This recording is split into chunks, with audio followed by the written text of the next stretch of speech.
ಇವತ್ತು ಚೆನ್ನ ಮಸಾಲ ಹೇಗೆ ಮಾಡೋದು ಅಂತ ಹೇಳ್ಕೊಡ್ತೀನಿ ಬನ್ನಿ. ಇಲ್ಲಿ ನಾನು ಕಾಬೂಲ್ ಕಾಳನ್ನ ತೊಗೊಂಡು ಓವರ್ನೈಟ್ ನೆನೆಸಿಟ್ಕೊಂಡಿದ್ದೆ.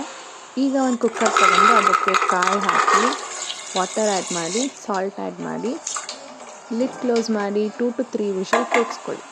ಬೇಕಾಗುವ ಪದಾರ್ಥ ಎವರೆಸ್ಟ್ ಚೋಲೆ ಮಸಾಲ, 2 ಕಟ್ ಮಾಡ್ಕೊಂಡಿರೋ ಆನಿಯನ್, 2 ಕಟ್ ಮಾಡ್ಕೊಂಡಿರೋ ಟೊಮ್ಯಾಟೊ, ಕೊತ್ತಂಬರಿ ಸೊಪ್ಪು, ಕರಿಬೇವು ಸೊಪ್ಪು, ಶುಂಠಿ, ಬೆಳ್ಳುಳ್ಳಿ, green chilli, garam masala, chilli powder ಮತ್ತು ಸ್ವಲ್ಪ ಸಾಲ್ಟ್. ಈಗ ಒಂದು ಮಿಕ್ಸಿಗೆ ಆನಿಯನ್ ಹಾಕಿ, ಟೊಮ್ಯಾಟೊ ಹಾಕಿ, ಕರಿಬೇವು ಸೊಪ್ಪು, ಶುಂಠಿ, ಬೆಳ್ಳುಳ್ಳಿ, ಗ್ರೀನ್ ಚಿಲ್ಲಿ ಮತ್ತು ಸ್ವಲ್ಪ ವಾಟರ್ನ ಆ್ಯಡ್ ಮಾಡಿ ಚೆನ್ನಾಗಿ ಗ್ರೈಂಡ್ ಮಾಡ್ಕೊಳ್ಳಿ. ನೋಡಿ ಈ ಕನ್ಸಿಸ್ಟೆನ್ಸಿಲಿರಬೇಕು.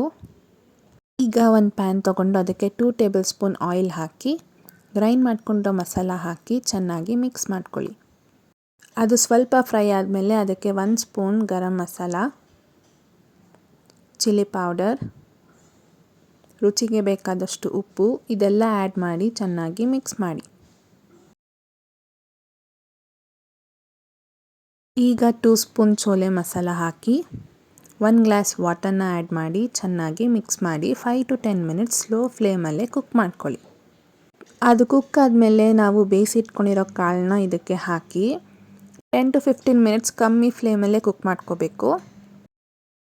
ಈಗ ಲಾಸ್ಟಲ್ಲಿ ಕೊತ್ತಂಬರಿ ಸೊಪ್ಪು ಹಾಕಿ ಗಾರ್ನಿಷ್ ಮಾಡಿದ್ರೆ chole masala ready to serve. ಇದು ಚಪಾತಿ, ರೊಟ್ಟಿ, ದೋಸೆ ಎಲ್ಲದಕ್ಕೂ ಚೆನ್ನಾಗಿರುತ್ತೆ. ಟ್ರೈ ಮಾಡಿ ಕಾಮೆಂಟ್ ಸೆಕ್ಷನಲ್ಲಿ ತಿಳಿಸಿ. ಈ ವಿಡಿಯೋ ನಿಮಗೆ ಇಷ್ಟ ಆದರೆ ಲೈಕ್ ಮಾಡಿ, ಫ್ಯಾಮಿಲಿ ಫ್ರೆಂಡ್ಸ್ ಜೊತೆ ಶೇರ್ ಮಾಡಿ, ಹಾಗೆ ಹೇಗಿದೆ ಅಂತ ಕಮೆಂಟ್ ಸೆಕ್ಷನಲ್ಲಿ ಕಮೆಂಟ್ ಹಾಕಿ. ಸಬ್ಸ್ಕ್ರೈಬ್ ಆಗೋದನ್ನ ಮರಿಬೇಡಿ. Thank you for watching.